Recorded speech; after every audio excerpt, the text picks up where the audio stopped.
Good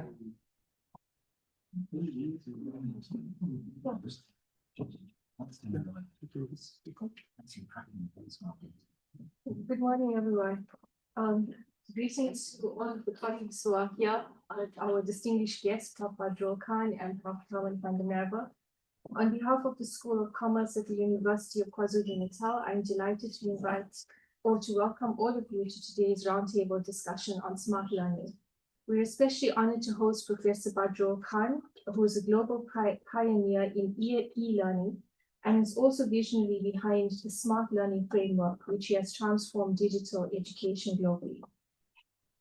We also extend a cordial welcome to Prof. Taman van der Merwe, who's the Dean responsible for teaching and learning in the Faculty of Economics and Management Sciences at Northwest University.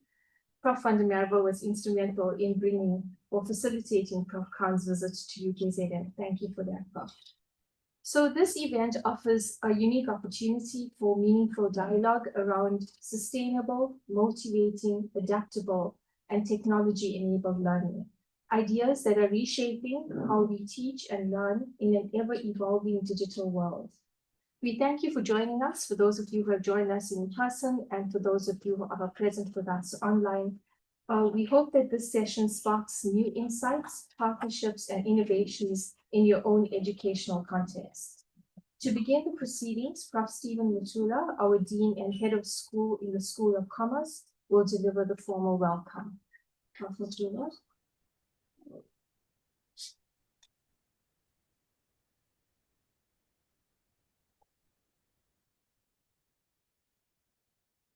Good morning, ladies and gentlemen. It is my honor and privilege on behalf of the University of KwaZulu-Natal, the College of Law and Management Studies, and indeed the New School of Commerce, to welcome you to this important roundtable discussion on smart learning.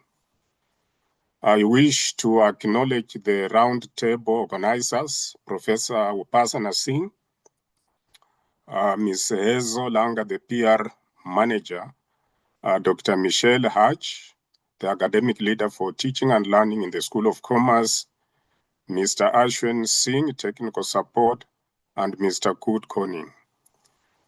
All participants in the room and online, I acknowledge your presence. Professor Herman van der Merwe, Dean responsible for teaching and learning in the Faculty of Economic and Management Sciences at the Northwest University, who has accompanied Professor Khan all the way from Gauteng.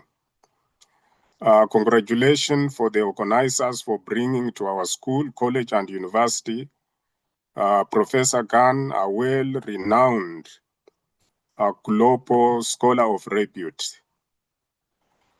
This round-table discussion is significant for us because it situates clearly in the greater plan of things for the university and the global higher education environment. For our university in particular, we have just merged two schools, the former School of Accounting, Economics and Finance, and the former School of Management, Information Technology and Governance, to form the School of Commerce. The two schools combined bring together about 7,300 students, of which a third of them are postgraduate and a third are postgraduate and two-thirds undergraduate. We have about 130 academic staff and about 40 professional services staff. So it is befitting that we reimagine how we are going to leverage technology to consolidate our new school. This roundtable is also significant, particularly the theme, because the 10-year strategic plan of the university, which was implemented in 2023, and which is under implementation, underscore excellence in teaching and learning and excellent students' experience.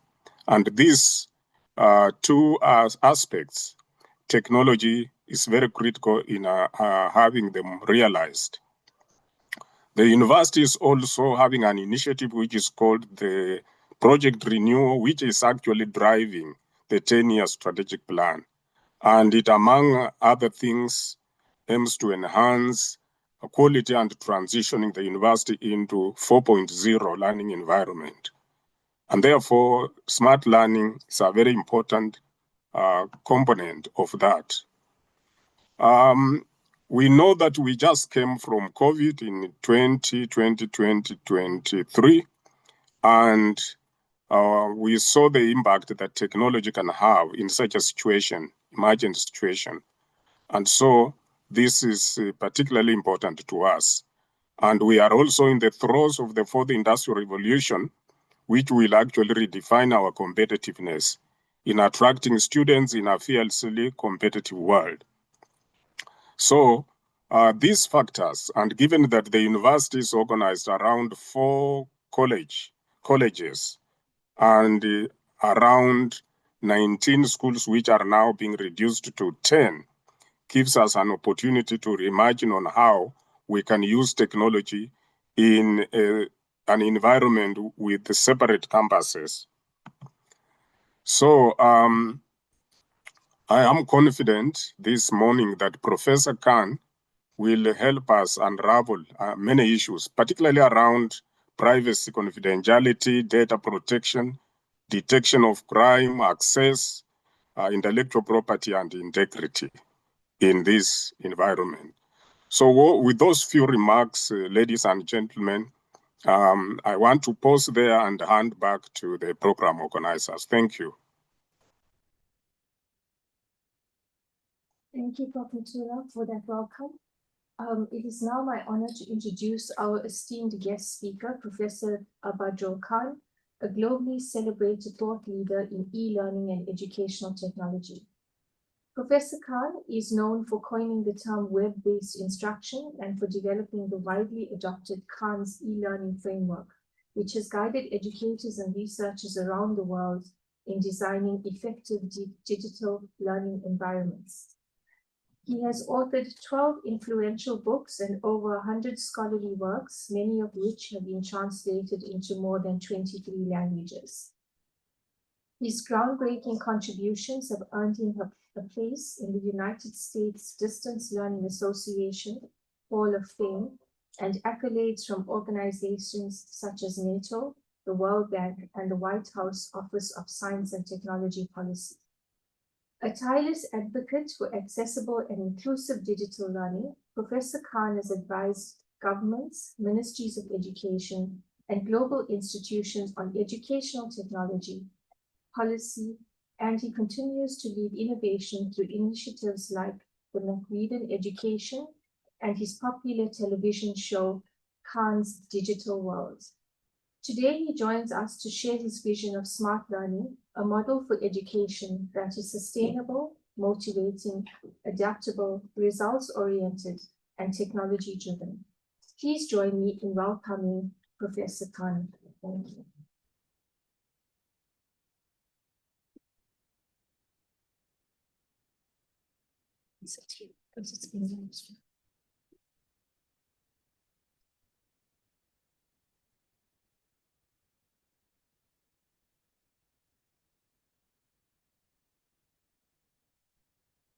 Wonderful, beautiful coast that you have, which is Indian coast. I missed the sunrise today. I overslept. You're a beautiful people, beautiful land. Thank you for inviting me. And I'm here to be, actually, I was in Bangladesh for the last 18 months. And from there, I went to different parts of the world, you know, speaking. But when I came to NWU, I was wearing my sandals and my t-shirt, and I feel like, oh, what am I? Am I still in US? So thank God I came to Durban, and I started feeling of,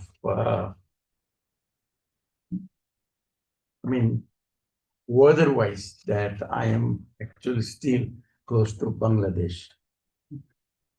So good morning, everyone. I hope all is well with you. And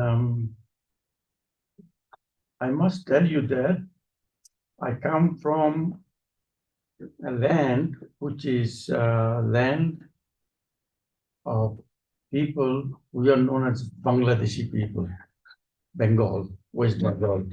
And you see a poster in front of me. It is in Bengali language. It is about blended learning. You see, and most of the schools have it.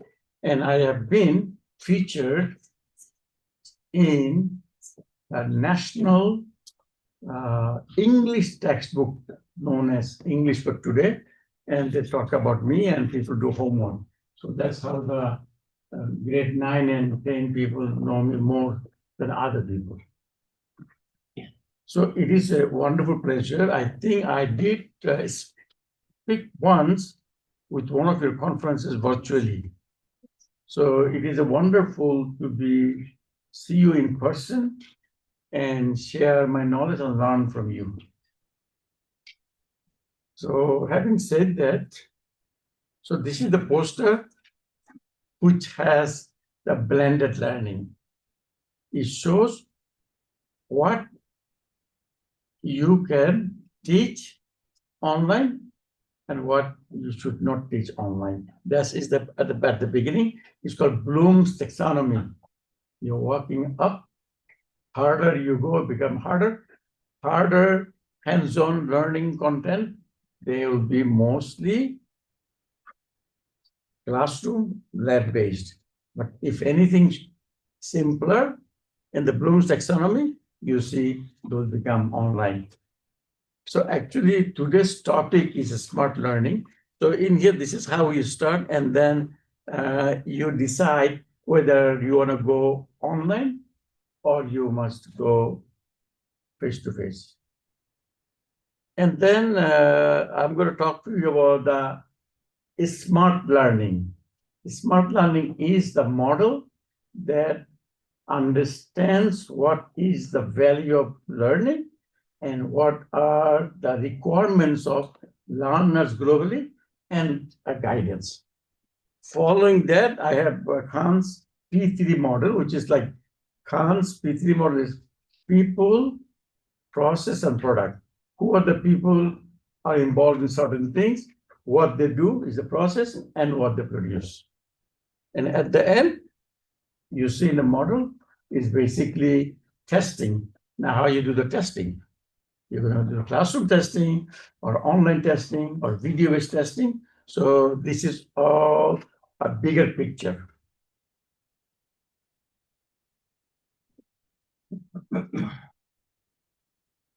Okay, today, my interest is in something called smart. Smart. S. What is S? Can anybody tell? The gentleman in the introduction was mentioning about the sustainable. So I do a little bit gardening in my home in Virginia, USA, so Khan's Garden. And there I was working, and all of a sudden I was really feeling that actually what is learning is all about. Why I was next to an apple tree and an apple fell. I said it is falling to the ground, what does the ground have that attracts all these fruits to fall down toward them? In education, there must be something that we can do so that we will be attracted to it. You have to have something magnetic, connections. So I was thinking about the word smart. So S is called sustainable. Sustainable means learning that sticks. Think about you as a student many years ago, maybe, or recently, you remember one of the professors or one of the teachers teach you such a way that it sticks to your brain. That is sustainable. That's what I'm thinking. The main properties the main properties of learning should be learning that I learn and I can remember and use it and remember it's like a story for years to come. That is sustainable. And you see United Nations and all the different places, sustainable educational development. In fact, I had the pleasure of meeting our Nobel laureate, Professor Mohammed Yunus, and I interviewed him in one of my syndicated journal, Education Technology in USA. And I was so impressed with his explanation of how did it get into is the Grameen. Are you all familiar with Dr. Yunus, Mohammed Yunus? Dr. Mohammed Yunus, he won the Nobel Prize and got Peace Nobel Prize. So his famous work is a Grameen Bank, which is microfinancing. So we were trying to, I was impressed with his work, and I explained to him what I feel. So I wanted to write a book called Educational Development. So whole idea is this educational development has to be sustainable educational development. And Professor Yunus, now the head of Bangladesh, now he's trying to help the country to do advancements in about the good things about people, because he wrote the book Banks of the Poorer.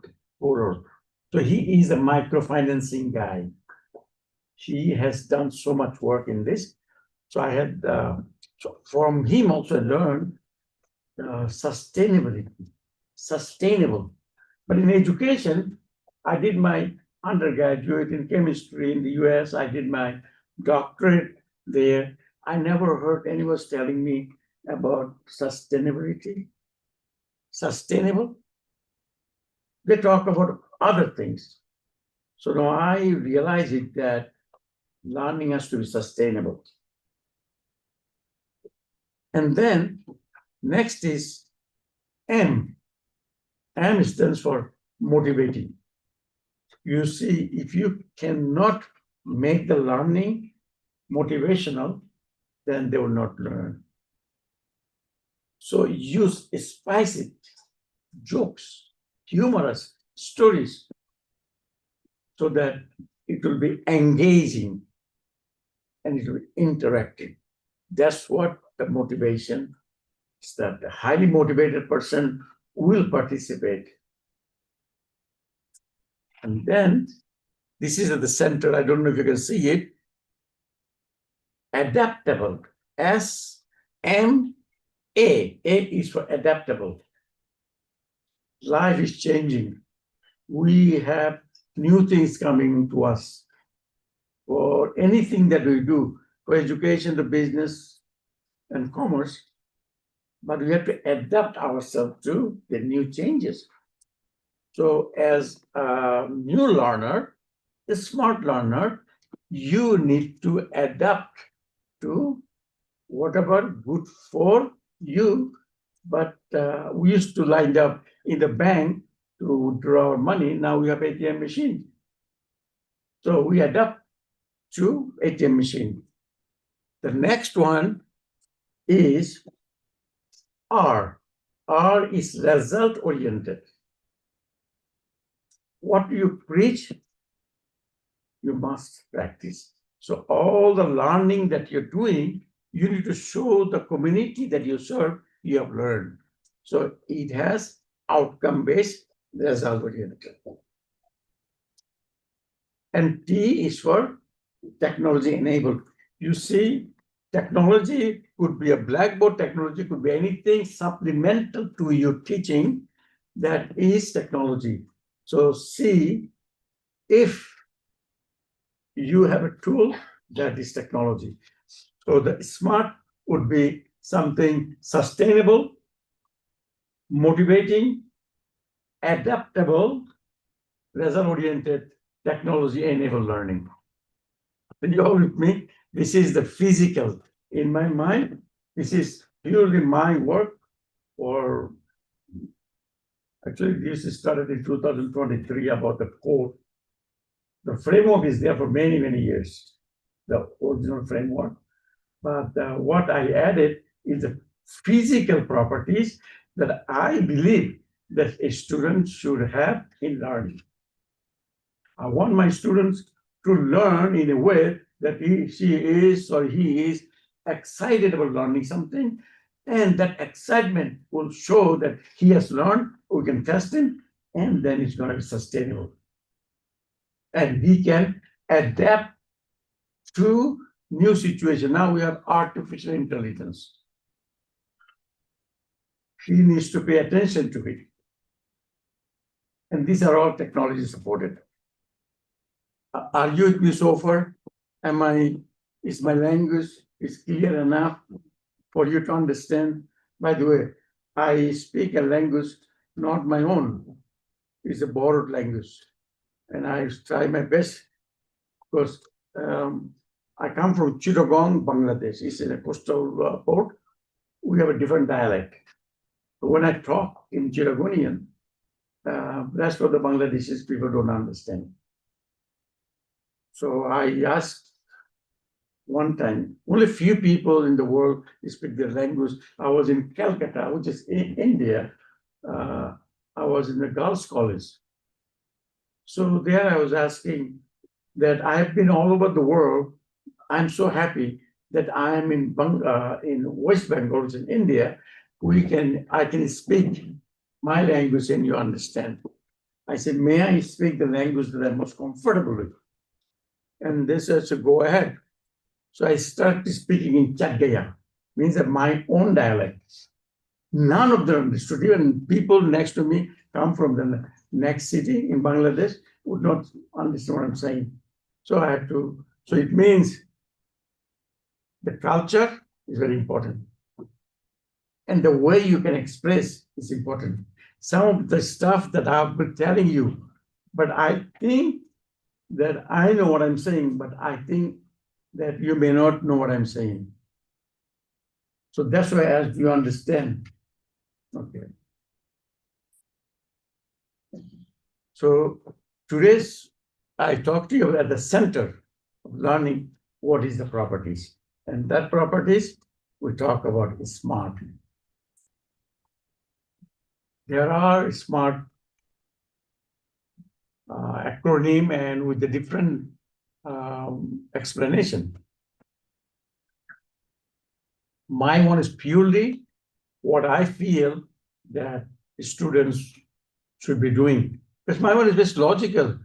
You learn something, you show me that you learn, and you learn in a very engaging and interactive way, and you show me that you did it, and use technology and get yourself adjust to the new situation. So that's sustainable as I did the color matching. Ability to retain over a long period of time, lifelong learning. Simply learning that sticks. So you, those of you who are involved in teaching, make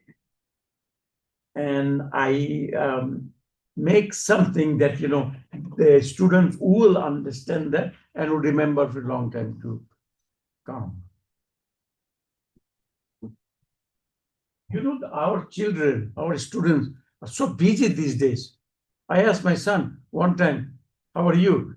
He goes, text me, but don't say it. So they will text. So they are so busy like that. So this paradigm of new learners are so challenging for people like us. Sometimes we make ourselves look obsolete to them. They probably know things faster than we do, and we don't know how to get to the answer. They would get the answer. So you are in a most globally, from the US to Bangladesh to South Africa, all over the world, you are in a situation where students has more access to things that you probably don't know or probably don't have the time. So you understand their mentality, their psychology. So you'll be ethically competent to understand why they are like that and how you can teach them. So make learning that sticks.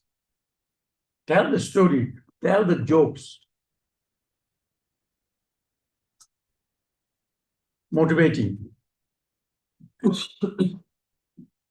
If you make it motivational, they will come back to you. They would like to learn more. Think about Hollywood or Facebook or who are doing all this funny stuff. You is so attracting, motivating for ones to just wait for it to be delivered. And they enjoy it, that's why they go back. So why couldn't we make our teaching such a way that it attracts them, motivates them, engages them? Next is adaptable. For lifelong learning, these are the buzzword you hear from the United Nations and other places. What is lifelong learning? Lifelong learning, your tools is that you need to make learner understand and adapt to the new way of learning. You're probably thinking that I use AI, all my students, they know. Some of them probably lagging behind. So these are the important things that you need to tell your students, that this is what's happening in the world, and this is what I will help you, but you need to go a little slow, because the way AI is going here and there is devastating for ethical, emotional, and psychological content. Result-oriented. Well, you always mention to them, today I have these objectives, and this objective has to be performance-based, and you'll be judged on how you learn, whether you learn. And technology supported. Now here it comes like AI, ChatGPT, metaverse, and all this. That's fine. But you need to understand what are the implications of these technologies in one's learning.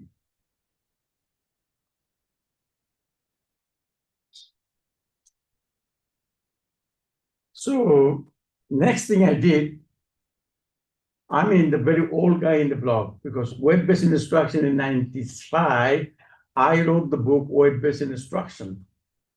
And those days, I have not seen any educational institution in the world using web for learning.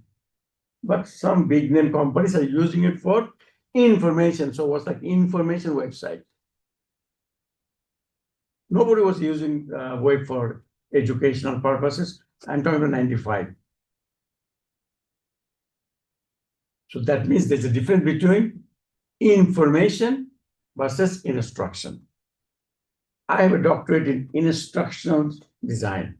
So I would like to see that I use information in a way it is meaningful and one can learn and produce. So that's where I wrote the book Web-Based Instruction. It was a bestseller. 350 universities globally adopted the book Web-Based Instruction for only one reason. They wanted to see that it can use in education purposes. All other companies, they were basically hosting their websites with their products and services, selling. But in instructional, you need to understand learning theory, instructional theory. So a previous gentleman who introduced me talked about the COVID-19. When the COVID-19 started, I was really worried that it devastated our healthcare system, education, students stay home or not going to school. Almost all known educational institutions globally look for alternative way, which is online education. And I would say that COVID-19 is devastation for our healthcare, but it's a good thing for online education. Before that, I was in Dubai, I was in there. People were asking about what this web-based instruction, what is this e-learning, is it going to work? But after COVID-19, they would call me or contact me. He said, well, kids cannot go to school. We cannot do business. But there was a how soon can you start? So what happens that it was felt. It's not like perceived need, it's like a felt need that it happened. So they went into the bandwagon of using online education. So my realization was that we as a professor or author or educator, trainer, we always think what is good for our audience. We never ask our students, what exactly do you want? But it would have been premature to ask them before COVID-19 that what do you want in your online education? As they emerged into this online education, we did the global research survey from students from Bangladesh to USA to different countries in the world, and also the level from the lower, very primary level, elementary level to the postdoctoral. Ask one question, is basically, what is it that you want in online learning? Let's see what they say.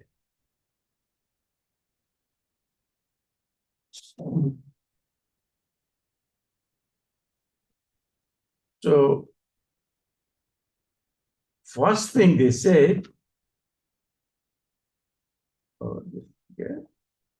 first thing they said to us, that whatever you do online education, since we don't see each other, you are teaching somewhere, our students all over the places, we want to make sure that learning is interactive and engaging.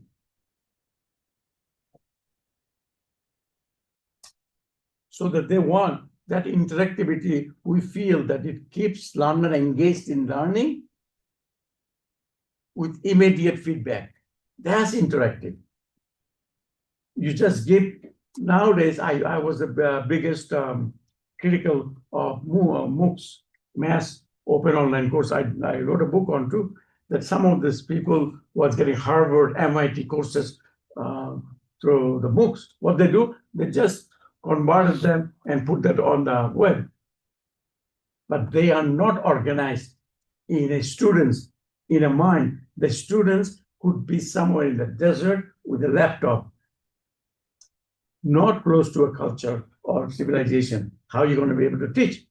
So that's why you need to make it learning so interactive, engaging, and give them feedback. The next thing they say, it has to be device independent, meaning that you can have IBM or Dell or what other, any other computers, Apple or whatever, or different devices. They said it has to be device independent. Whatever device you use, it must be able to use it.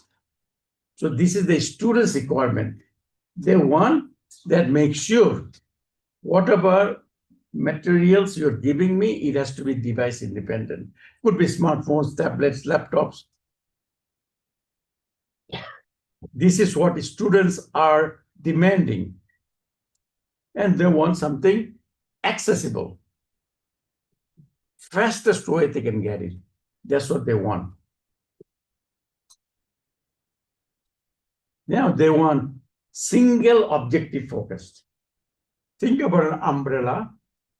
Each spoke of the umbrella, if you consider them as your objectives, the goal of the umbrella is to protect you from rain. So they want each learning objectives must be taught in a way so that they can learn and produce with their outcomes. Instead of saying blah, blah, blah, blah, say it one thing at a time. Because these students, you have to understand, they're so busy. They're always with the, smartphone next to it, talking to here and there, and you're trying to catch their attention. And they would like to know that you as a professor, you as a teacher, you as a trainer, tell them what exactly you will be covering. The objective has to be action verb oriented. For example, you'll be able to list 5 countries. You'll be able to move this thing from here to there. So they want single objective focused learning. This is students are saying, and I had a best-selling book called Micro Learning, because that was single objective focused learning from Rutledge publications. Next thing, they said they want something with short duration. They don't want to hear too many things, just right to the point.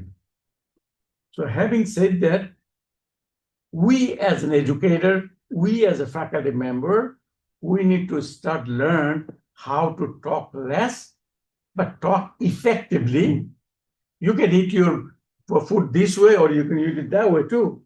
So they want this way food, direct. For the video presentation, it's a snippets of video. Maybe use simple one. And they want just in time. See, bit size chunks information, it helps you, it improves attention and increase motivation. And that's what they want. And they said each of these, the umbrella, each of the spoke are learning objectives. They are independent, but they are part of the whole thing. And they want cost effective.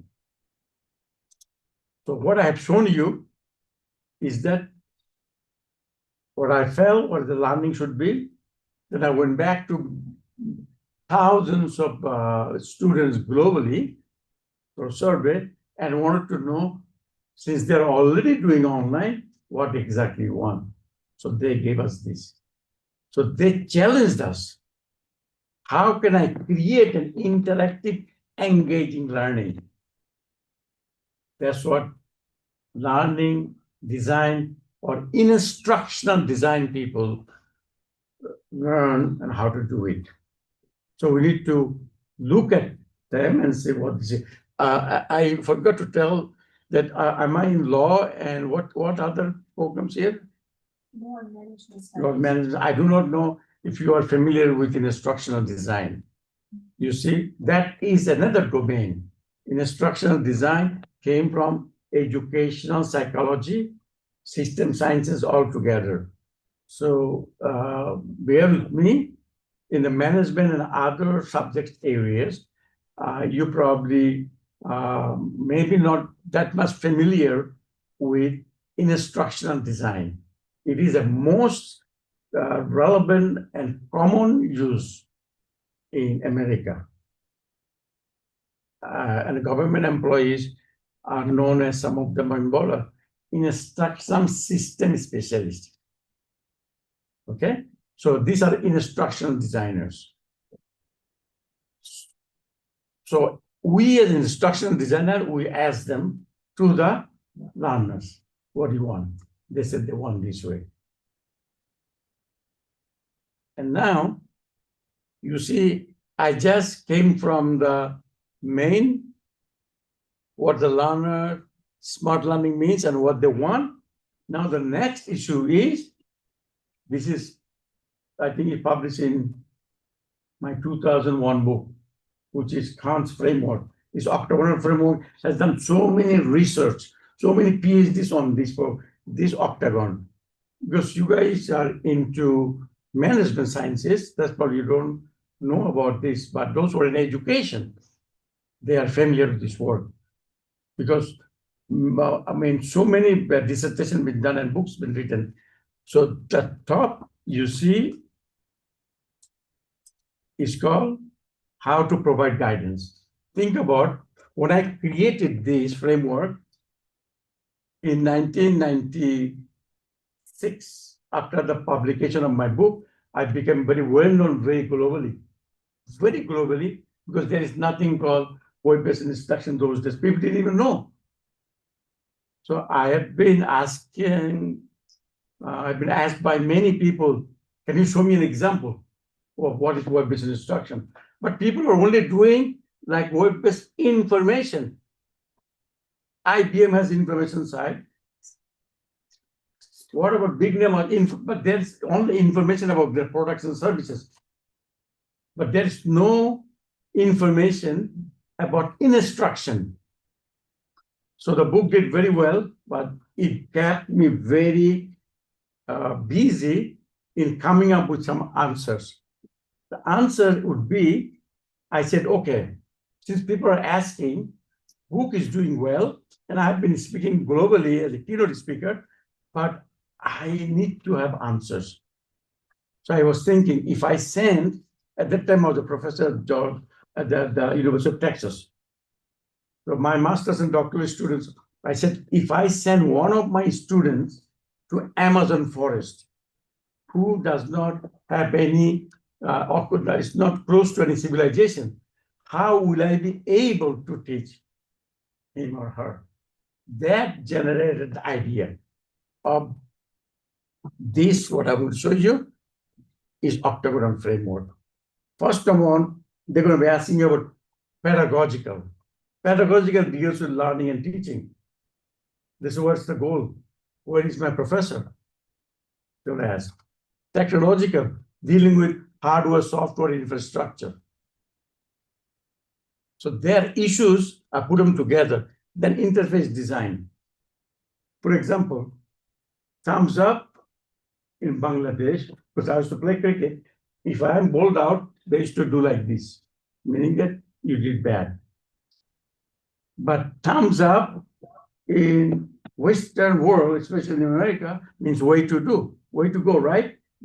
So think about, in the interface, you give them a question, and he or she from Bangladesh got it right, but computer is showing that like this, means I challenge you. Actually, computer is showing that you did good, but it's cross-cultural stuff. So what you need to do, you need to understand you are developing these online courses and your learners is in a different parts of the world, in different cultures. That's interface, how you interact with the content that you have. Then comes evaluation. And he would be thinking, how I'm going to be assessed, how we're going to be evaluated. So evaluation that includes students' learning, students' assessment, and evaluation of professor who's teaching the class, plus all other multimedia or AI specialists involved in it. And you have to do 360 evaluation for them because you want to know the truth, because you want to make sure next time you develop, it's going to be very helpful. Then comes management. In regular classroom, we just bring our notebook and start talking. Put the fan on, it's fine.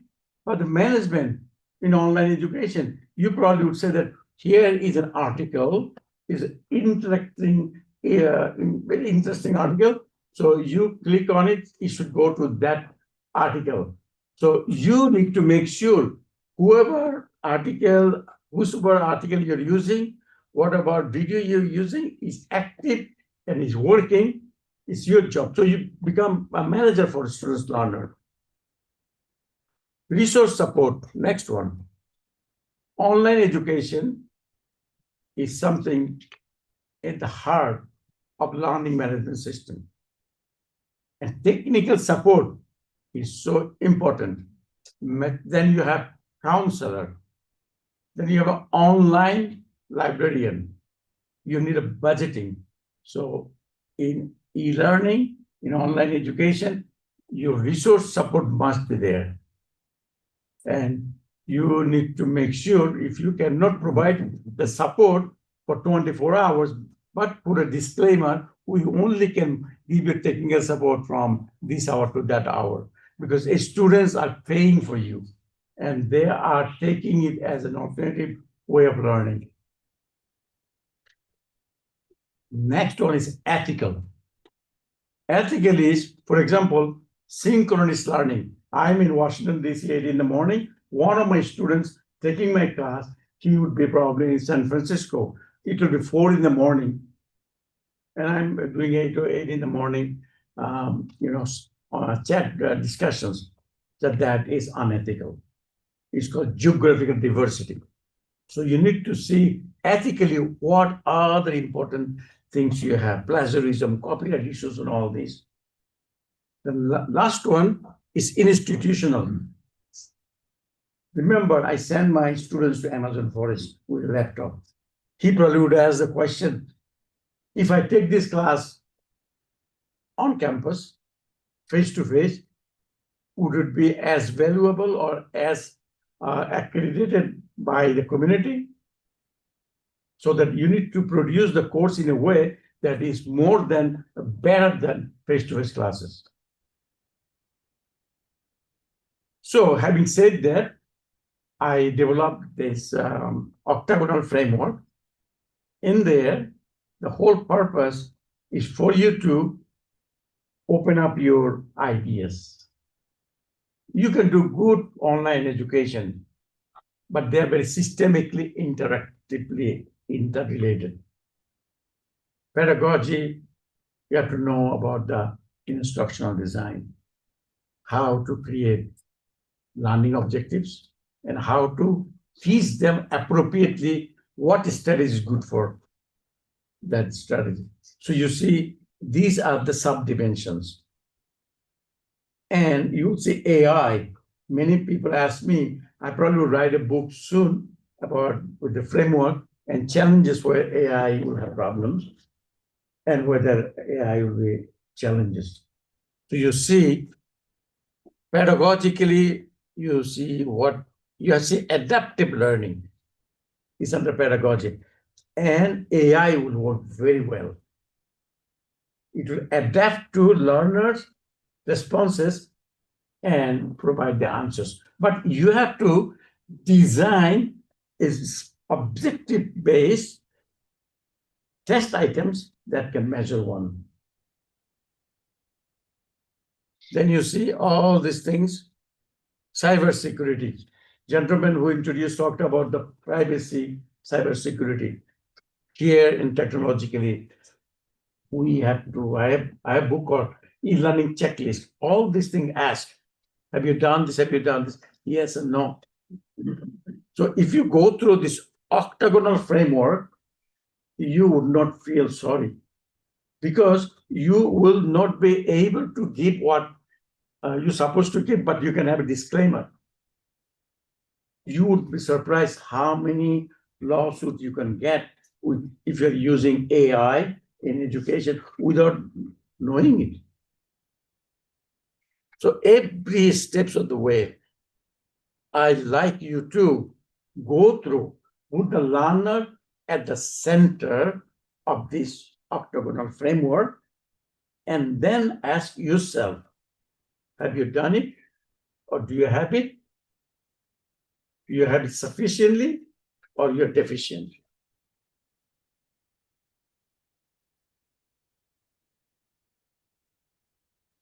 So my situation is this.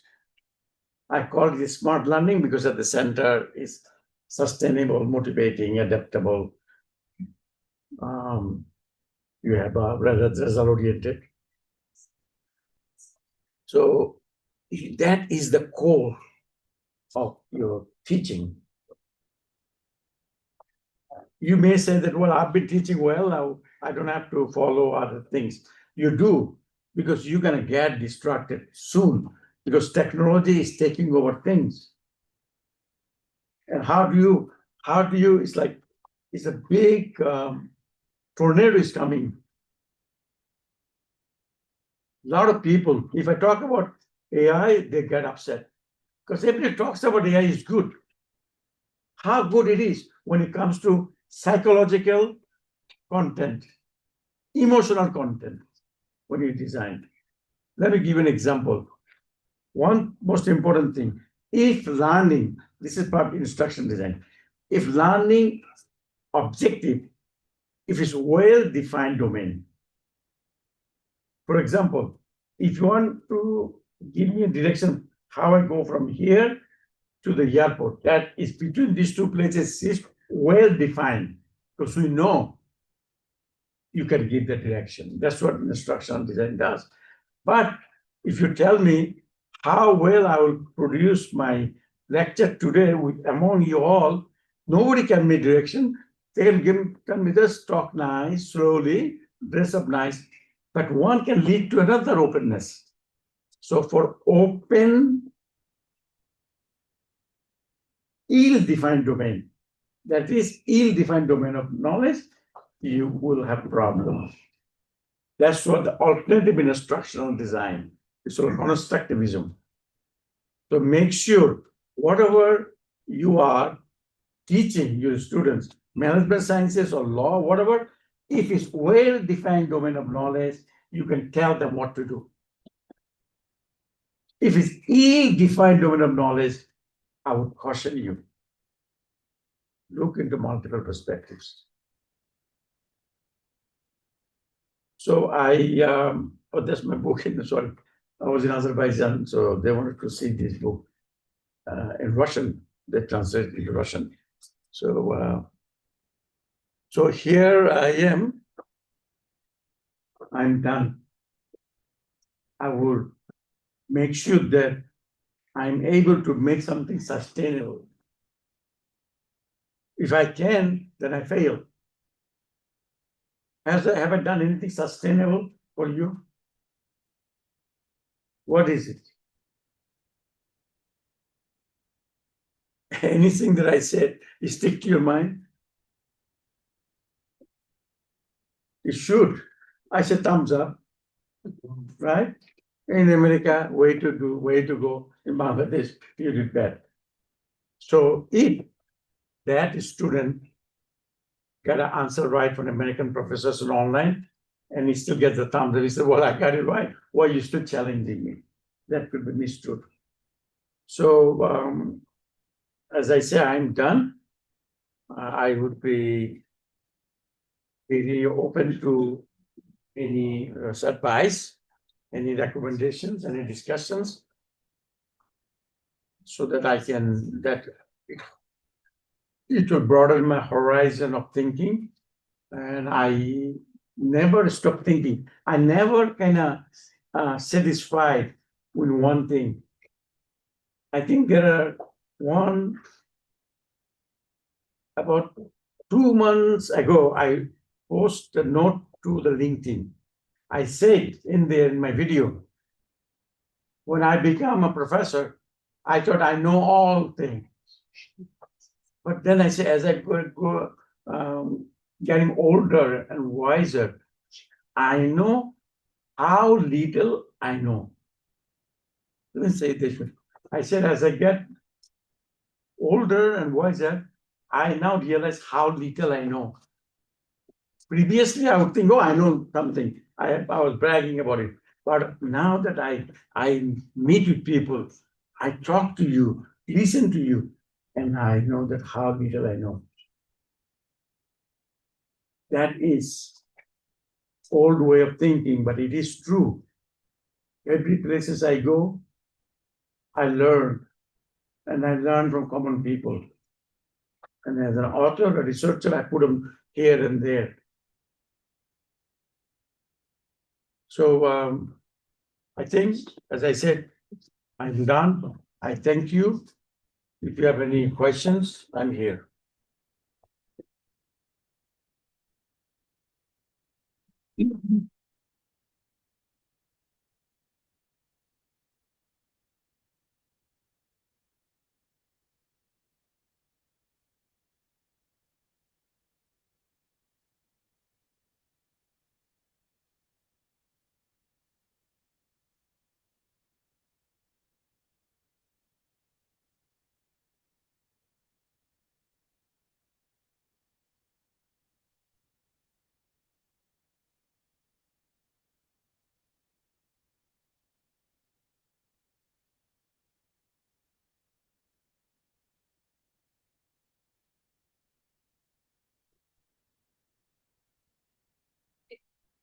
Thank you, Prof. Khan, for the insightful and thought-provoking presentation.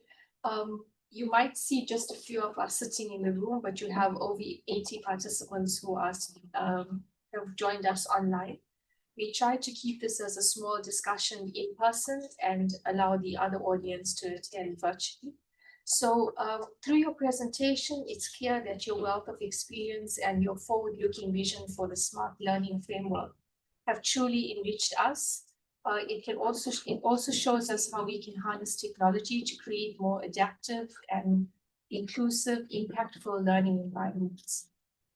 We're grateful for your time and the depth of the knowledge that you've shared with us today. We have a small token of appreciation.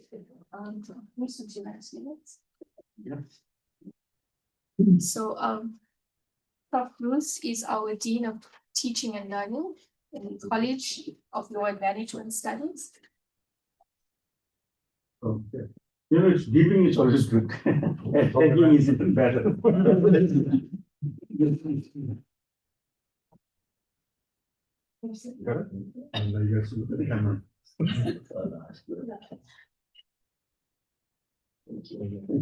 Yeah, and one thing that, I'm from Bangladesh. I take, but I also give.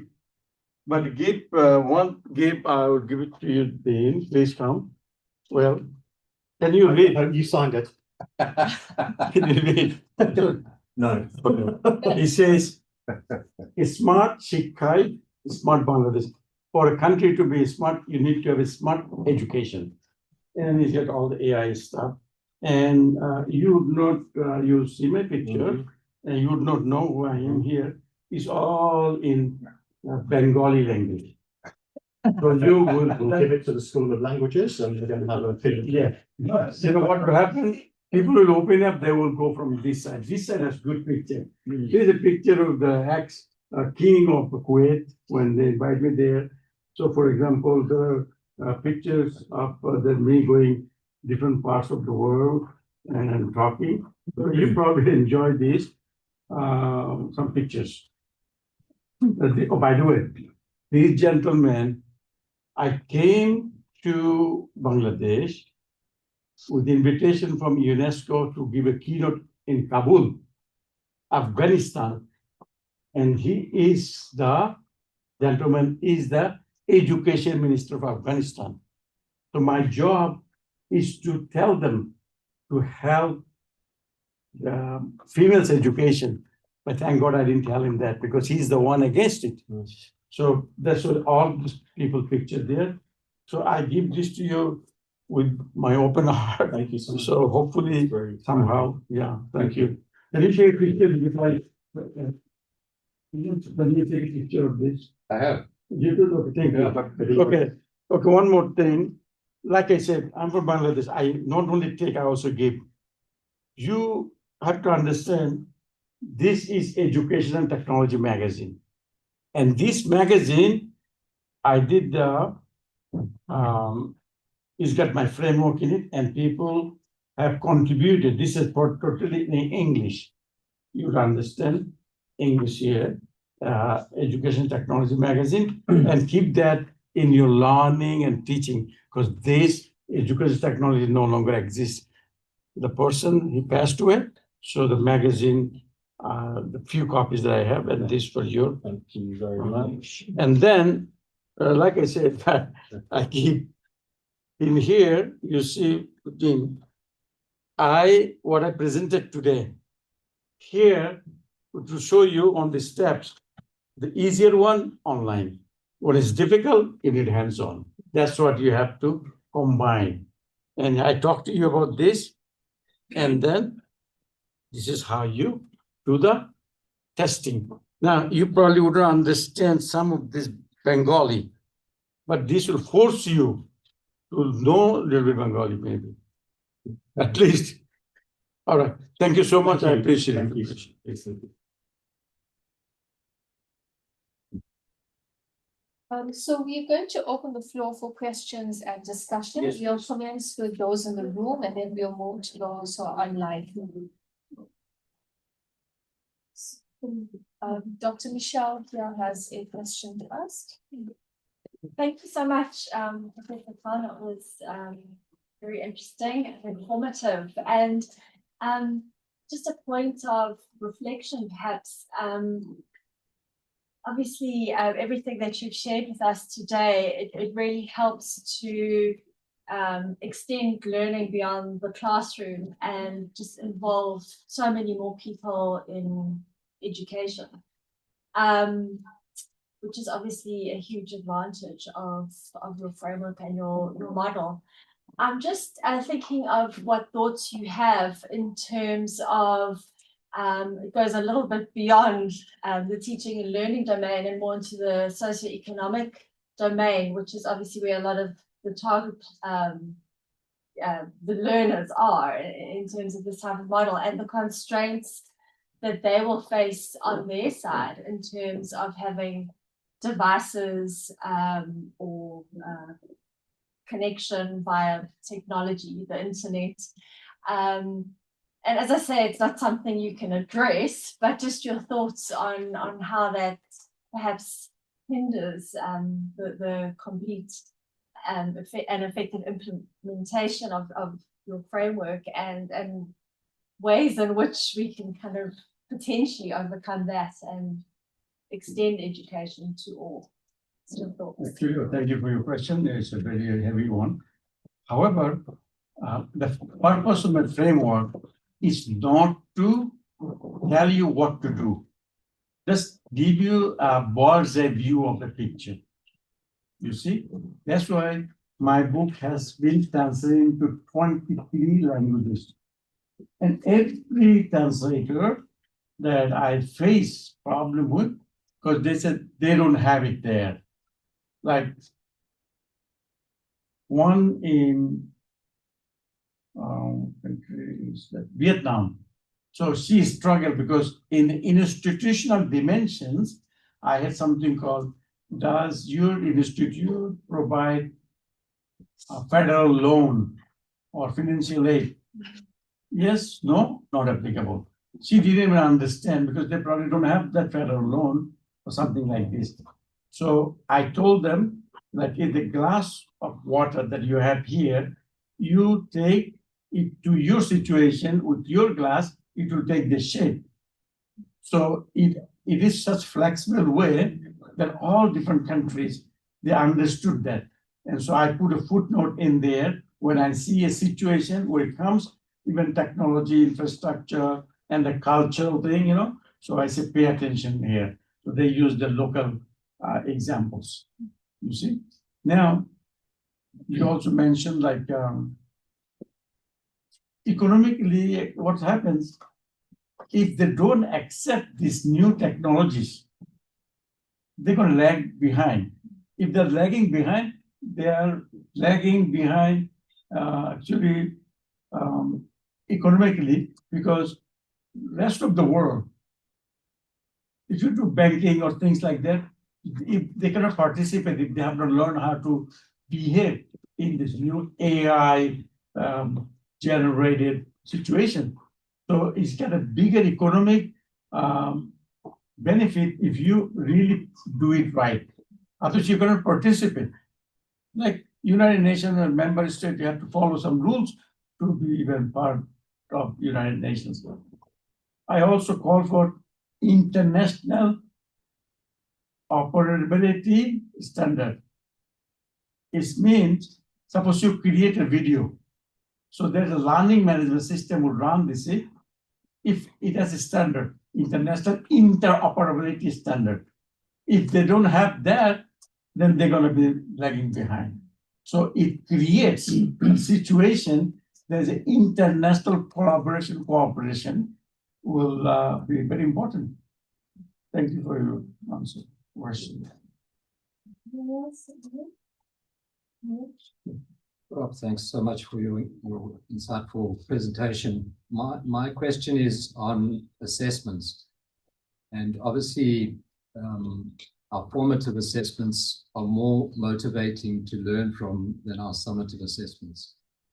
So how can we introduce the more formative types of assessment to encourage our learners to learn before the actual summative? How should we handle that? Okay, now, formative evaluation is like ongoing, and summative at the end. For instructional design, if you do a formative evaluation, that like you're creating an online course or creating something computer-based learning, and you show it to students, show it to colleagues, and you fix it. But for summative evaluation, you have to hire someone from outside to a summation of evaluation.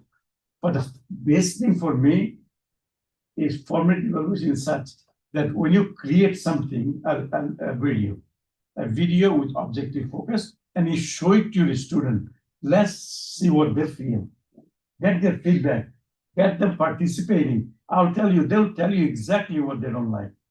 They probably say, no, it's boring. This picture is not good. So you get the ideas. But if you wait till the summative evaluation of 2 years, that's not going to work.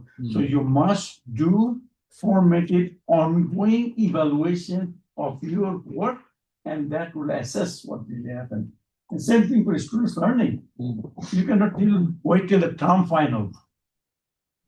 Because you said that, okay, write a big article, a paper, but why are you have a testing method every week. Somehow you have a communication going on through online discussion, in the classroom discussion, in conversation, and you understand where students are struggling or not. So this communication is so important. That's to be very ongoing. Hi, Prof. Thank you very much for your presentation. So my question is around transitioning from face-to-face to online. Or blended, is there a time frame, an optimal time frame that one would take to transition? Or is it something that we will constantly be in if we're moving from one state to another? Yeah, a very good question. You see that smart, sustainable, motivating, and adaptable. So if your students are not aware of what's going on around the world, then you are not with them. So that means you just don't say that from now on, I'm going to be teaching this course online. No, you slowly, you use a PowerPoint to present, you ask them to participate in discussions, you get them involved early on, and they know what's coming. But you're not transitioning, you say no more face-to-face classes, everything online, that's not going to work. But you have to integrate these new ideas and new techniques that benefits, and they will participate. And then come you and tell you, sir, why don't you do this or do that? I have seen this Google thing, they do it. So, sir, okay, then your participation, you get them involved in different kind of videos they give you. So answer to your question is basically, there's no, any university should say that I will start the online education from here, from 5 years to no. You get it as part of, like when you wake up in the morning, what do you do? Brush your teeth. Like I'm a very good cook, though I hate my food. When I was, he said he ate my food. He did. She was my home. I'm a good cook, so I have all the spices. Right? So I asked him what kind of food he likes. He likes whatever, not little bit spices. So if someone else come in, mostly the white friends when they come, I said, well, what kind of food do you like? He said, well, whatever you have. I said, spice-wise, They said not too hot, not too this. So I had the spices, I showed them, I said, this is chili, this is turmeric, this is this and that. He said, okay. And I put them together. But I tell you what one technique, always use fresh garlic, fresh ginger, fresh onion, and crush them, and then put it with anything. It smells so good. You know, somebody said you made me hungry. So, so you cook. So what are you doing? Basically, you customers and you customize for that person's so that they can appreciate. So, you know, teaching should be like that. Get them involved at the beginning. You know, what do you want to learn? One day, there's a professor, he passed to David Jonathan. He was at Penn State. His student, one of the professors now was telling us, he came to the class and he asked everyone, all right, what is it that you want to learn? The students are all adult, he's a student. They just didn't know what to say. They didn't say anything, so he left. So this is what happened to the professor. Yeah, he was just drinking some coffee, some else. He said, oh, you want to learn? Oh, we want to learn. Okay, then let's bring him back. So it means that, you know, if you're not hungry, I'm not going to feed you. So to let the students hungry for something. This is the reality. You know, we owe to the students. Remember, I asked at the beginning, can you remember for professor who you still remember? Because they go into you and incite you, excite you, so that you become the leader. And why I said that question, what answer was that one? So sometimes I go beyond my capacity. That's an answer. Yeah. Yes, ma'am, go ahead. Thank you. I'm looking at your framework, and I love that you, under the institutional factors, you position student services and mental health issues. And I just want to understand how you brought that into your framework, because you've also spoke about learner wants. And I'm from student support. We focus on factors that learners bring into the space that impact not just their learning, but their wellness. So I'd like to understand how you factor the mental health issues within your framework. Actually, when I think, I don't think like an American. I think like Bangladeshis. You know, because I grew up in a place, it's different. So when I come to America, it's different. So I always think that I don't, even I ask the professors, I ask a different kind of questions. The reason is being is a diversity of thinking is that I'm realizing it that students, another problem is the mental health. And if they're not mentally stable, they cannot participate in their learning. But we need to help them. So only the institutional dimension under the student services, they should hire one mental health psychology professor or the nurse so that they can come to student. In fact, some of my students, when I was teaching a course at George Washington University, someone's parents, one of the parents died and she could not submit the assignment on time. So I had to serve as an online counselor to her. So that means if you are offering a course, either physically or virtually, you have obligation to fulfill what he needs. If you cannot, you just do disclaimer, we cannot, at this time, we don't have online counselor or online librarian. So this mental health is the same. You would be surprised. During the time I did a lot of discussions in the COVID time, the mental health was another problem that the students were facing, never seen before. And they cannot, even the online education, if you get an online degree, you don't see each other. Only see when it comes to the diploma, you may see them. So knowing in person is very important and that psychologically affect them. So that's what we need to focus on some ways using technology based to make them maybe see you, see me, like some video, so they will interact and help each other even mentally, like psychologically, you see. So, can I just, thank you. I liked your focus on the instructional design and we call them instructional learning design here. And we've used their expertise to design content where we transition our contact first year experience program into a digitized program. And with that content design, we try to strengthen the engagement. And I think there was engagement. One of the things we've learned is the importance of a balance. Because now students complain there's too many activities and the engagement is just too much now. It's taking away from achieving other tasks. So I think some of the learnings for us is when you implementing instruction and learning design is to have a balance so that you're not overstimulating the student in the process. Yeah. So in instructional design, you first have to find out learning objectives. If the learning objective is it what type? Is it a psychomotor or it is intellectual or is verbal? Meaning that you see the steps that I did that on this, anything in the lower level is easy content.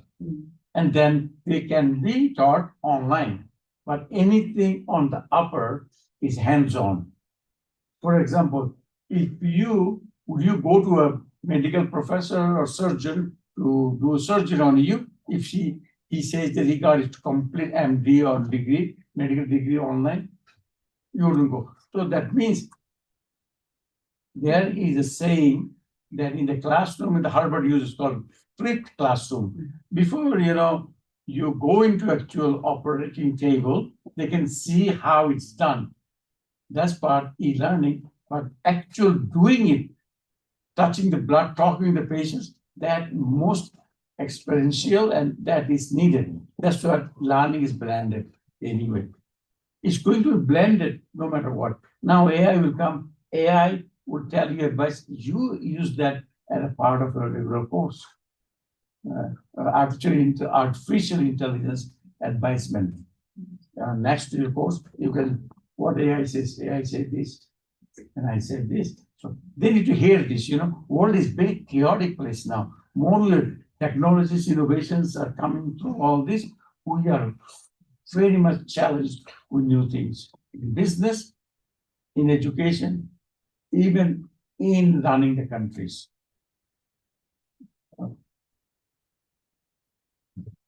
Yeah. Okay, so we're not ignoring you online, but I think we just have the last two comments here and then we'll come to those online. Thanks. Thanks, Professor. Well, can we get your views on generative AI tools? And if you can split it between teaching and learning, your views on that, and from a research perspective. Well, for AI, I feel that where you get the information from, it's all available there, right? Whatever you put it there, and they go fastest way to bring it some logic to you. So what's out there, that's what you get. Before you can get it, because you don't have that connections on this computer thing. So my concern for AI is that you see, I show you pedagogy, technology, all these things. There are issues, a checklist of issues. Can AI support that? First, emotional. Any learning content deals with emotional content. You need to have a video or in person, touching hand, telling the person, this is how you do it. Convincing. Can AI do it? AI will look into if you can explain it well, and if AI understands, but they have problem with natural language understanding. If I speak in Chatgaya or my Bengali tone, you probably wouldn't understand it, right? So they are not that sophisticated. They are lacking in natural language understanding. So, for example, still the AI understood what you say, but what it produced back to you is probably not that accurate. Let me tell you an example. There's a guy named Salman Khan. He is the founder of Khan's Academy. Khan Academy, some of you probably know, well-known person, Khan Academy. So I wrote to my son, give me AI tool, it's called Perplexity or something. So I wrote that who is the role model of Badul Khan, or who Badul Khan follows, you know. So it came somewhere. I put the note. The founder of instructional design is Robert Gagne, world-renowned guy. So I had a picture with him in a conference, we're talking with him. So that picture is very rare picture. And other places in my site, in other places, I mentioned that people ask me, I was giving a keynote there in Riyadh. Sir Tim Berners-Lee was there, who is the founder of Web. Sir Tim Berners-Lee from Oxford, he's the one created the World Wide Web. So he was there. So one person asked the question that, and Khan Academy became very popular. The Bill Gates and all these people telling about this. So my name is Khan, and also I am with the learning. So he asked, the Professor Khan asked me whether I have any relationship with Khan, but his father from Bangladesh. His mother from West Bengal, but Indian. And everything matches fine. But he went to MIT, and he was born in Bangladesh, born in New Orleans, but I was born in Bangladesh. But I went to undergraduate in America. So there's some similarities, but there are actually no knowledge. So I said that, okay, in my frequently asked questions, yeah, I am not related to Khan Academy's Salman Khan. However, we are connected with our intelligence. They both like online education. That's it. Okay, what AI Perplexity did, he put Khan, Badul Khan, role model is Salman Khan. Salman Khan. How is possible? When I finished a PhD, went to undergraduate there at MIT. I was a professor at University of Texas.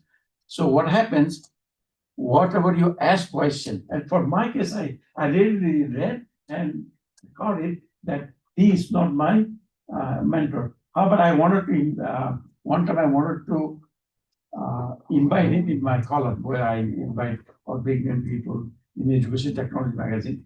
But when I asked him the pedagogical questions, he said he just couldn't do it. But he is an engineer. Okay.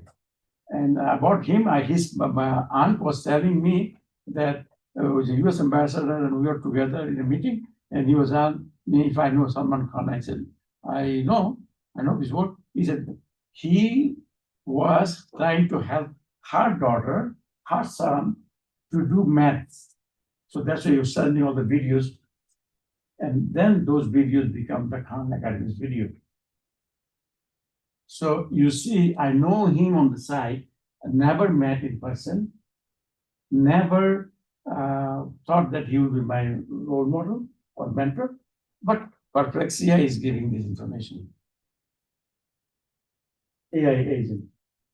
So your question is, I forgot your question, but repeat your question. What do you ask? So I think the point here is that with generative AI, even if students use it for teaching and learning or for research, they have to know that there's bias. They have to know that they need to evaluate the output that's coming. So they can't just copy paste and say, well, that's my submission.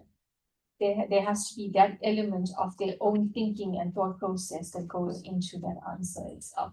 That's what you asked. When you said generative means it progresses from knowing previously one to build up.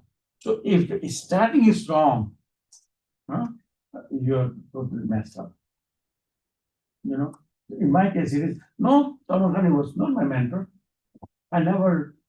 So people, if someone does, a journalist writing about something about Badrul Khan, suppose I become the president, nobody, I become the education minister of Bangladesh. There's no chance. Because I cannot run the next. Okay. So then everybody will come. We said, who is Badrul Khan? Find out. Oh, his mentor was some you see. So totally mistruth. So that means why is happening? You get too much freedom. No, this is how world is. There's all the computers that captures things that you need, and they just mixed up most logical way. But in most cases, they are correct. It is well defined. Suppose somebody made this Durban, maybe Indian Ocean has something, a project that is well defined project. You have all the information that would connect and give you the right. But it will be difficult that who cross the river or the, there's ill-defined one is going to be very tough. So be careful with the students. I'm very worried about AI. In fact, there's a guy, an expert, was working for Google, and I think he left the job. He thinks AI will be very devastating. It's artificial here. It's intelligence, it's artificial intelligence, not real intelligence. Not yet. Not yet. So we have one student with us here, Pumelele, who's a bit afraid to articulate a question. But essentially what she wants to ask is, like, in a single classroom, there are so many diverse learners. So how do you cater for that with your smart framework? Is that right, Pumelele? Okay. See, lifelong learning, what happened, learning has to be individualized. There are some students in the classroom, before professor asks the question, they raise the hand. Looks like he knows, but I didn't give you the question, but they are hyper students. No little, but they probably will. But how do you make the learning inclusive for everyone? That's important. So you have to go to the lowest denominator that you don't just suppose you have to do multiplication. You just don't show the other multiplication, but you have to get them really do the addition, subtraction, all this together, then get to that point. But some professors or teachers' tendency is that don't want to teach everyone to that level, because that's why know your customer, know your learners, ask them how much. I ask today too, do you follow what I'm saying? How many of you in the classroom ask this question? Can you all follow me? Some students are afraid, no, or some students would shy. That is the job of the teacher, to go to the students and say that, you follow what I'm saying? They are shy because of the age, they're shy, they will not tell you. But then during the test, one should have that open up of the conversation. It has to be very inclusive. Some learn fast. There's like somebody will visuals. You show visuals. Some are auditory learner. Some would learn by just abstract. So some are concrete learner. So a professor must be trained to make sure the learning is inclusive, and there are different diverse learners. The learning styles, the learning preferences are different too. So professor has to go and tell them that, that this is all there. If you design in such a way, so alternatively they can go. Suppose I first went to the United States in 1980. I was with a tape recorder. This professor I didn't understand accent. The English accent I didn't, I mean American accent. It was a psychology class. So I took it's a human behavior class. So I took this, and everybody was looking at me because I am the foreign student there, all American student. And then I think I did very good of this course because I was mad because these people are picking on me that I'm a foreigner, and I had to get it. So the professor said, "Who's this for?" He said, "For me." So he keeps talking. In American professors, there jokes a lot. I mean, they jokes a lot. That's what I get it. I've been joking in my classes. So what are you going to teach it? I said, I thought this is how I teach. This is how I learn. They do a lot of jokes. So I don't understand all the jokes when I'm hearing it back. So it means that a professor have to, or teacher have to be in their mindset. They're adaptable to the people are different. And there are devices, there are diversity of thinking they can produce, you know. You understand? Why didn't you ask the question? See, that's the thing. She has to come for you. You bravely stand up, be leader and talk. Many times when I was a student, I stood up, I said something. My teacher said, sit down. I just sat down. And I went, I said, I didn't understand it. I said, sit down or get out of class. It happened too. You see? But if you have burning zeal for learning, you should go for it. Because this is where you're going to get help. You remember, teachers are salaried people. There's like customer service providers. Right? If you bother them, they say this person provides too much. So that's another example of a cultural difference. So we're going to move to online. Fiona, you had your hand up. Would you like to unmute and ask your question, please?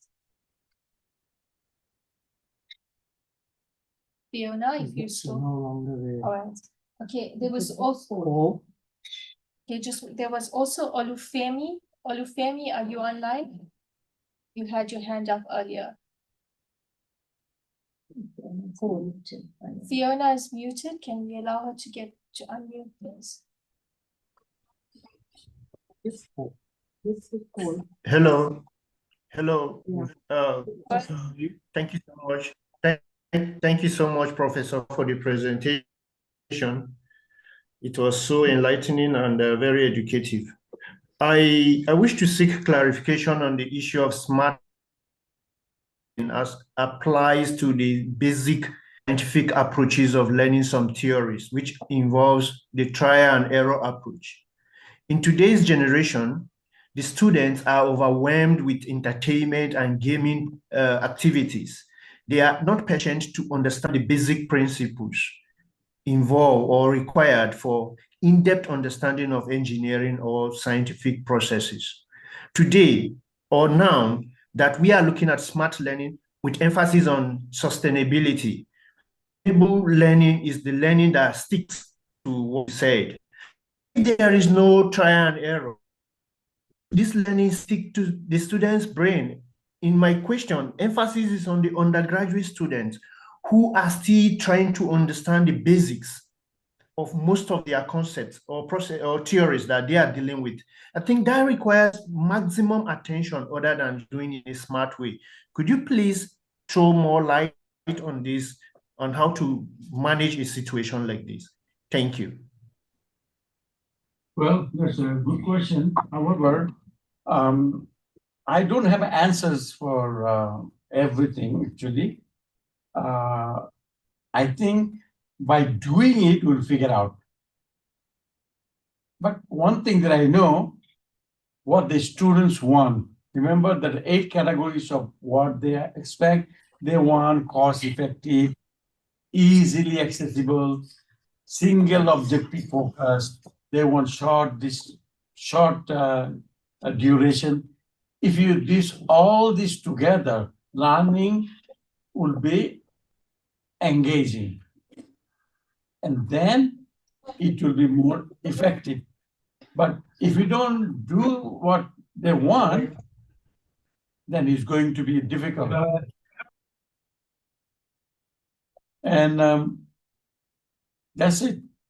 That you do good job of learning of why they don't get it.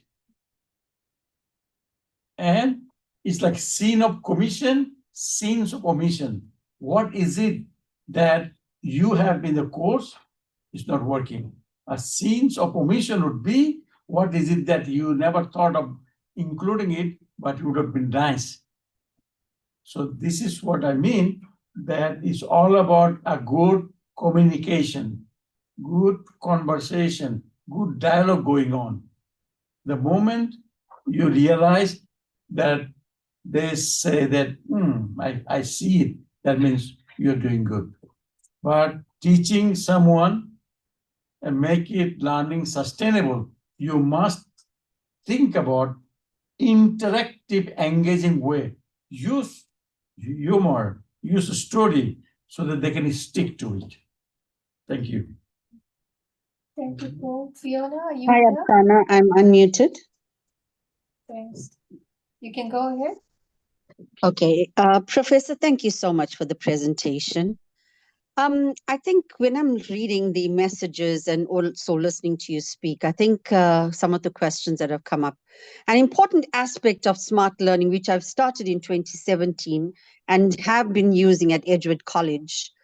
We've been using it since then, and we still run the courses now on Saturdays under eStream for ECCE and D practitioners and foundation phase teachers. Why am I saying this is because there is one model that works perfectly for your smart model and for the questions that have come up. It's called the VARC, the visual, the oral, the reading, which covers your storytelling, and the kinesiology. It seems to work even with pre-service teachers, which I've worked with, because even if we're doing blended learning or just online teaching or blended teaching as well, then you will understand that it becomes so much easier when there's visual stimulation. You must understand that muscle learning is short-term learning. We have short attention spans, and children today who are so technologically advanced and spend so much time on handheld devices, their attention span is short. And we work, if you notice, in countries like Saudi Arabia and the UAE and all of these Arab countries, they have quite a bit of blended learning, especially when they cannot go to school.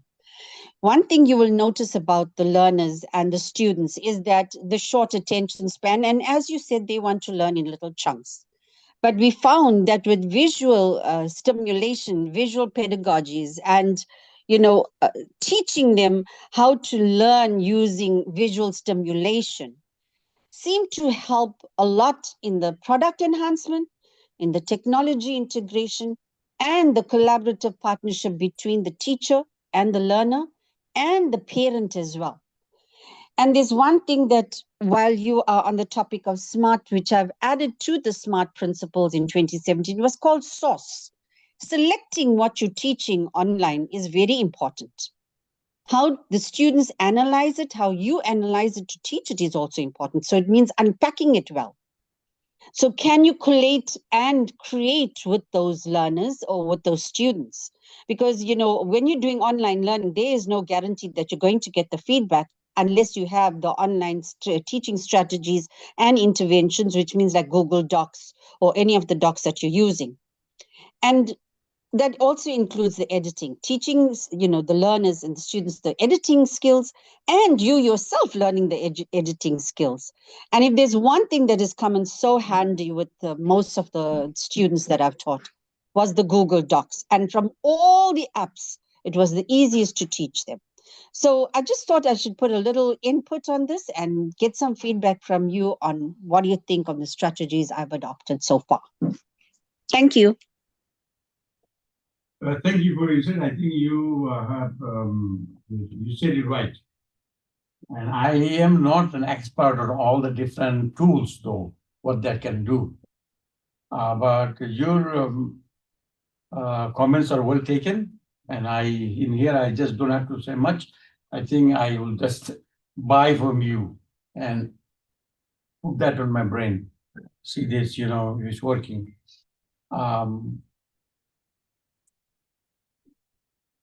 I have no thing else, but I appreciate your comment. That's important. Thank you. Thanks, Fiona, for adding to the discussion. We just have time for one more question, so I am going to go to the chat and the Q&A. There's a question here from Sean, I think it is, Sean Kruger, who's a PhD student in education. He says here that smart learning seems to be ideal for the lower level learning as per Bloom's taxonomy, but more difficult with the higher levels of learning. So how do you adapt the smart learning model to postgraduate studies such as PG DIPS, masters and doctoral students? Got me thinking. I didn't know that in the Bloom's taxonomy, what I'm saying, the objectives, if the objective is low cognitive level, easy to learn, so those are good for online education. If objectives is high cognitive, means the steps from application to evaluation, then those are needs hands-on. So that's what I'm thinking. I did not think that the lower level students is good for smart learning versus higher level students. I think smart learning, it is learning that sticks. Older students can do the same thing. Learning can be interactive. It's all for, it progresses. When they have used to learn a smart way, they're gonna be the one even smarter. So it doesn't mean that you have to use the smart learning technology ideas at the bottom level, like an elementary or primary level. But it's good if you can, but it progresses. So, but idea of smart learning is for all. It's for even doctoral student doing a PhD, he needs to think about the learning that he's learned, that it is very highly motivating because he has to do research on certain things. If he is not creating such a motivation, then why would anybody pay attention to it? So I think it works all levels, but it should start with the learners, the lower level. Okay, just one very last interesting question here that came through from Prof. Sivan. What are your views on self-regulation in the smart learning environment where students often sway away from academic activities for gaming or entertainment during the online classes? And so what's this question? I mean, so the question is, how do you self-regulate learners in the online classroom who often move away from the learning activities and they get distracted? okay, is it something like, in online, he's on the driver's seat, the learners. So I say that, okay, for this one, you visit this and you go there. Is he saying that, he regulate himself, he's not going the way recommended? So she's trying to say that if you are in your so-called smart learning environment, and if I, as a lecturer, am delivering the class online, how do you get students to contribute to that class instead of playing on their cell phones or not engaging? So how do they regulate their own learning in that online space? Okay, that's a good one. Now, at George Washington University, I am the only professor I remember to begin with. I put my whole website, personal website in there. So the students will come and say, oh, they know about my wife and all this. And how do you know? I said, oh, you put it up there. So they know all. Other time, I said, my name is Badrul Khan, I am from Bangladesh. So Bangladesh has a link to Royal Bengal Tigers, So they followed the link, went into that one. So they learned, one student said that I learned more about Royal Bengal Tigers than you, because that self-regulated. So we as a professor, now that we know it can happen, so you find a strategy to how you can, once they go to Royal Bengal Tiger, how you can bring them back to me, it's very difficult. So in there, you might want to put a note saying that the moment you are going to any outside links, know that you may not be able to come back. or will come back, but this waste probably would waste your time. For your own entertainment, you can go there. So you can say that, why you put this entertainment thing? I'm looking, it's a very dangerous, like I said in the classroom. He said, I know more about Royal Bengal tiger than you. And how did that happen? He said, you're from Bangladesh, and Bangladesh link had this Royal Bengal tiger, Sundar Bonds. This is all the tigers. So I learned. So I have to be a better online instructor. When I give the information, I wanted to make sure that is very relevant. And then how is going to be difficult? If you give a relevant YouTube, and from that YouTube, the next one comes in, he can carry on, can go into them. How you can bring him back? It's like in the pond, you go fish net. It's very difficult. This is the reality. And I don't have if you know it, you cannot shoot them or ask them to, hey, you from the class, you stay here, but don't move up. Like one of my teachers said, you sit down, you're going to do that. That regulation can happen. So it means the world, it is like what it is. You as a professor or teacher, you may want to have a disclaimer that this course has all the links. It goes to the links that I have no control over. If I put the links to a professor and that professor likes like a game drive out of the and the animals, and then all the animals he posted there, they can go on. This is how the life is. But in the classroom, it cannot be done. You do all this thing aside, you're making too much noise. But that you cannot do. This is how life is going to be. Then they have to figure out what they want to self-regulate. Perhaps ultimately the student has to take responsibility for their own learning. Sometimes they have to. So we are running out of time for this. Anything? Okay. Okay. So we're going to end the session now formally. Thank you, Prof. Khan, for sharing your insights and your vast knowledge with us about the smart learning environment. You've inspired us to reimagine education in a more digitally evolving world. Thank you, Prof. Harman, for making this visit and this presentation possible as well. Prof. Matula, thank you for your warm and thoughtful welcome that set the tone for today's session. To our support staff, Hazel, Ayanda, Albert, Kurt, and Ashwin, thank you for your support. And lastly, to our audience, that's all of you sitting here and all of you who are online as well. Your participation has made the session truly meaningful. So I invite Dr. Michelle Hatch now, who is the academic leader of teaching and learning, to hand a small gift to Prof. Harman. And she will then deliver some closing remarks. Thank you very much. May I just say something before I'm going to make a bit of a marketing announcement firstly, and secondly, just find out from you, all the online audience, what are your current views on micro-credentials? I don't know whether you're looking into that, whether you're considering micro-credentials or anything like that, because I've been privileged to be part of a team funded by the Erasmus Plus Fund on micro-credentials, the potential of micro-credentials in Southern Africa. And we've just published a report.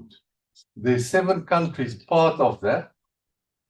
So there are 3 northern partners. So we've got Ireland, Estonia, and Belgium as our northern partners.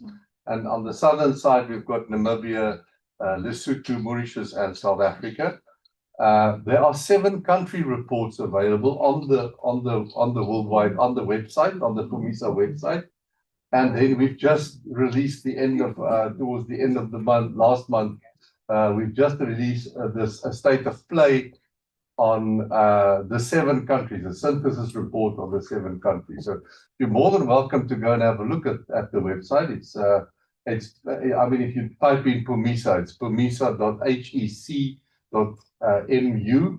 But if you type in PUMISA, POMISA, it'll pop up, and then it's open source. You can download it, you can read it, and so on. So that's the one side. So micro credentials. If you're interested in that, let's engage. I think As far as I know, the Northwest University is the only university that do have a framework for micro-credentials, and we're really pursuing that to see how we can do that. We're also working with the HEQC and SACWA regarding that.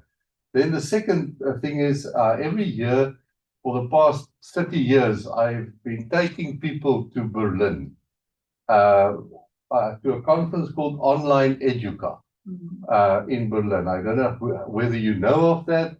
So OEB, so you can also just go Online Educa or OEB 2025. So there is an opportunity. I do negotiate a special discounted rates to register for the conference for South Africans. So if you are interested, I'm more than welcome. You're more than welcome to contact me. Then we can see, you know, they're quite a large group of people interested going this year. Last year, the South African delegation was the third largest group attending Online Educa. So yeah, so just a few closing remarks from my side. Thank you very much for hosting us. And as I said, just after 1994, I've met Badrul. So we've been together for quite some time. Thank you very much. Over here. Oh, that's wrong. Well, thank you very much. Thank you. Thank you, Million. Thank you, Prof. for sharing those opportunities. To my knowledge, I don't know of anything formally that's been done in UKZN currently with micro-credentials. I think there's informal discussions, but I don't think that there is any policy that's being developed.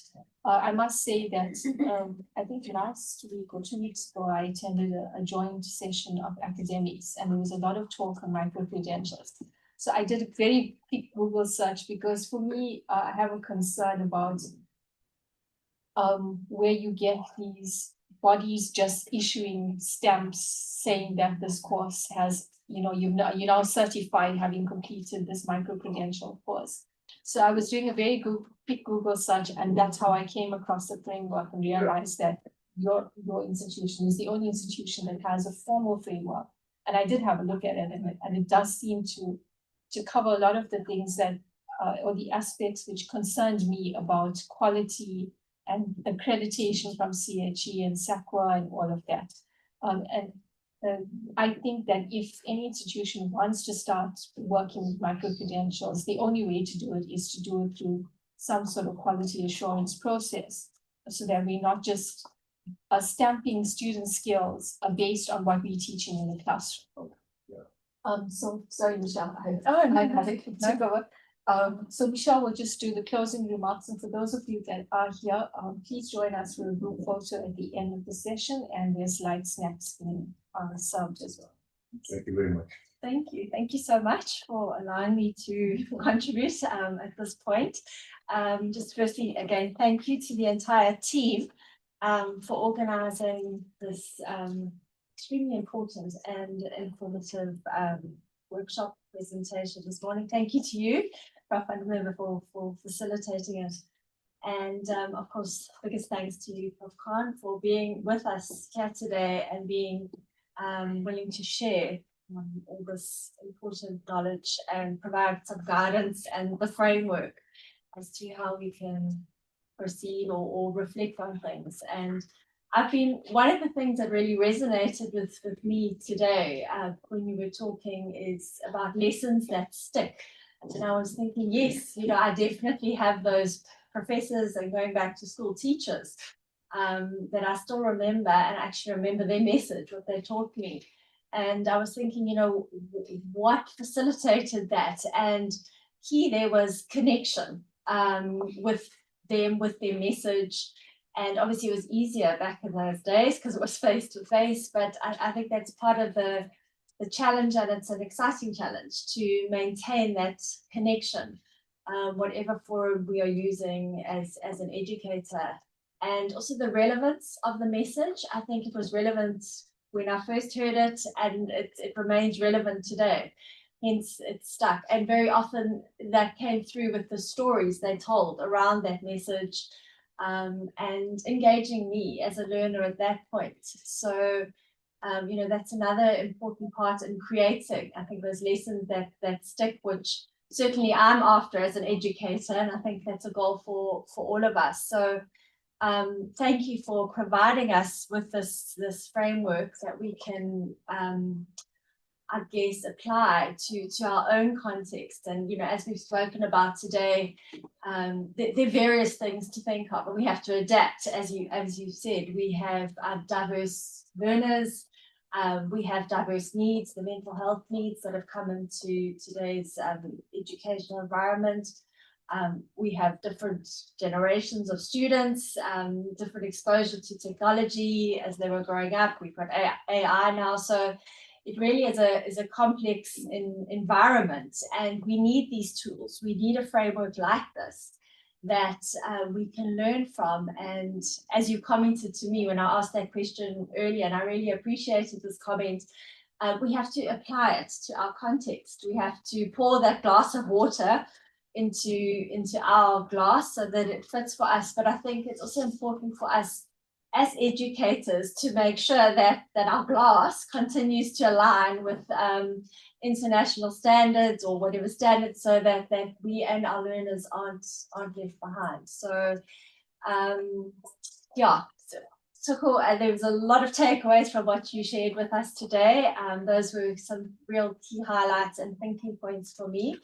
And again, very grateful to you for providing us with this framework that we can apply our minds to, and as I said, apply to our usual context. So thank you once again. We really appreciate it.